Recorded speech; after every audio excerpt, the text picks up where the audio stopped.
Leviticus chapter 13, regulations about defiling skin diseases.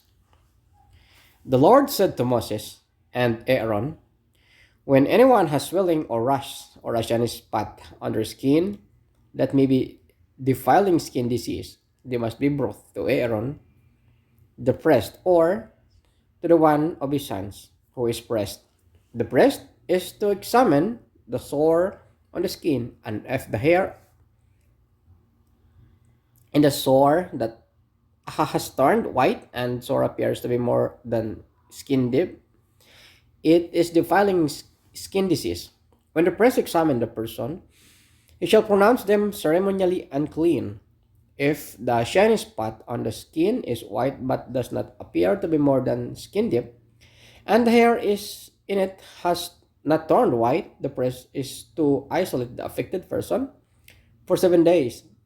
On the seventh day, the priest is to examine them, and if he sees that the sore is unchanged and has not spread in the skin, he is to isolate them for another 7 days. On the seventh day, the priest is to examine them again, and if the sore has faded and has not spread in the skin, and priest shall pronounce them clean, it is only a rash. They must wash their clothes, and they will be clean. But if the rash does spread in the skin after they have shown themselves to the priest to be pronounced clean, they must appear before the priest again. The priest is to examine the person, and if the rash has spread in the skin, he shall pronounce them unclean. It is defiling skin disease. When anyone has defiling skin disease, they must be brought to the priest. The priest is to examine them, and if there is a white swelling on the skin that has torn the hair white, and if there is raw flesh in the swelling, it is a chronic skin disease, and the priest shall pronounce them unclean. He is not to isolate them because they are already unclean.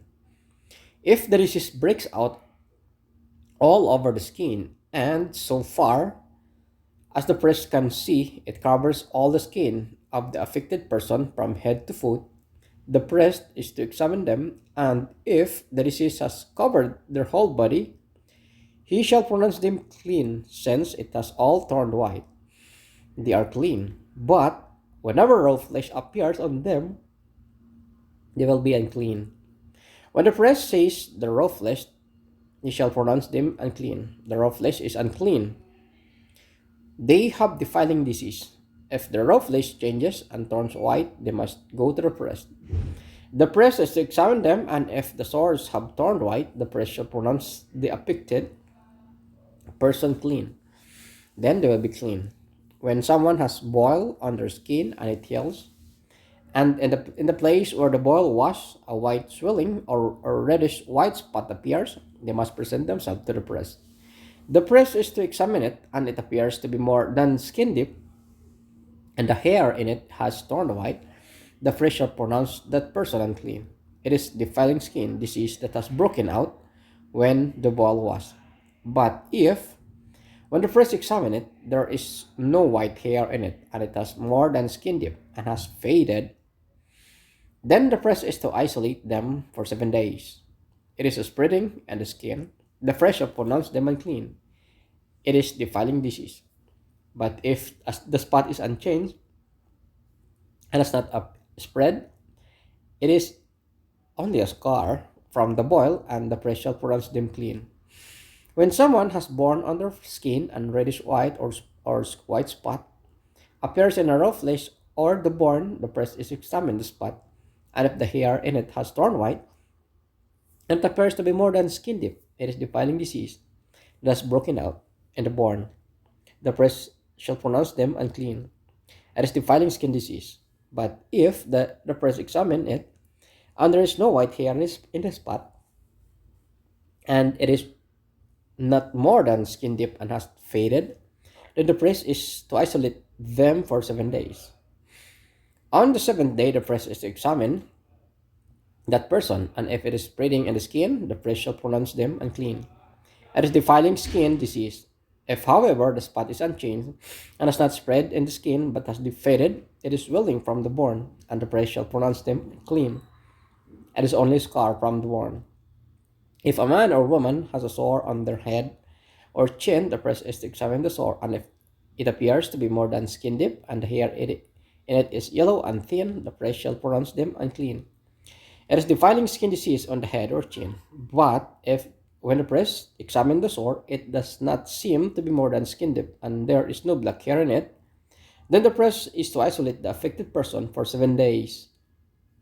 On the seventh day, the priest is to examine the sore, and if it has not appeared and there is no yellow hair in it, and it does not appear to be more than skin deep, then the man or woman must shave themselves except for the affected area, and the priest is to keep them isolate another 7 days.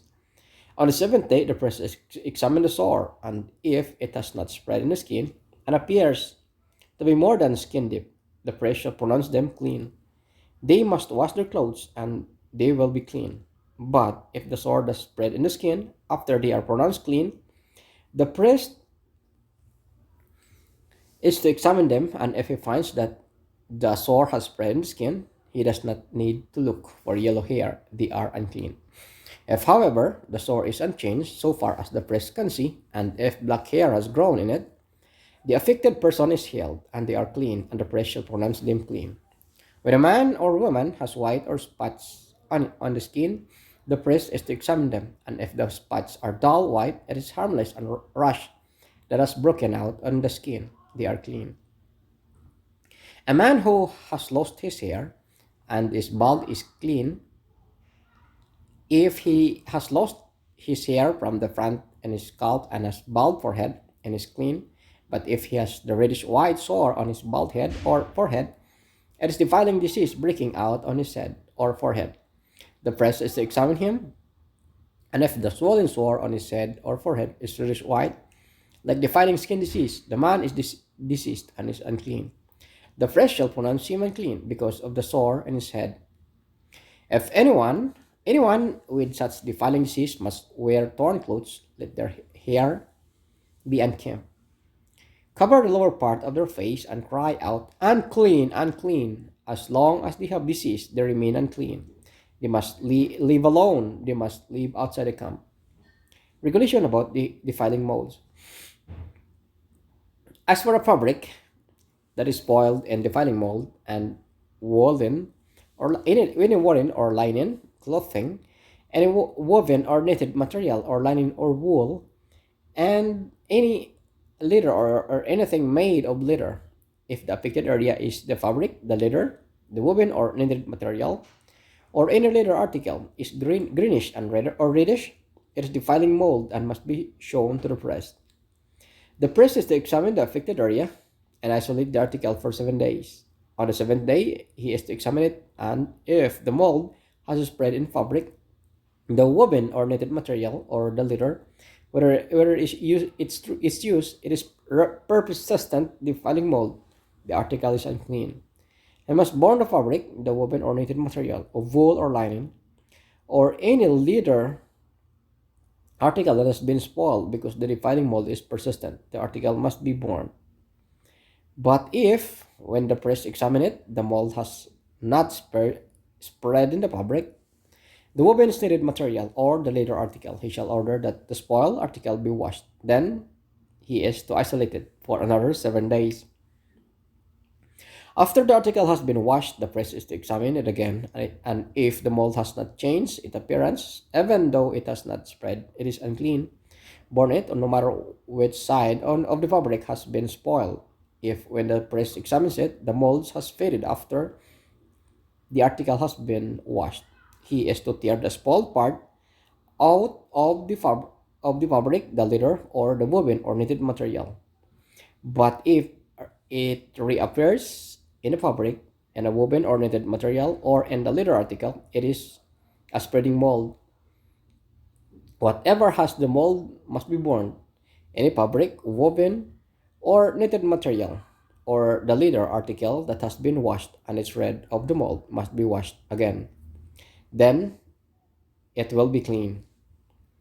These are the regulations concerning defiling molds and woolen or linen, clothing, woven or knitted material, or any later article for pronouncing them clean or unclean.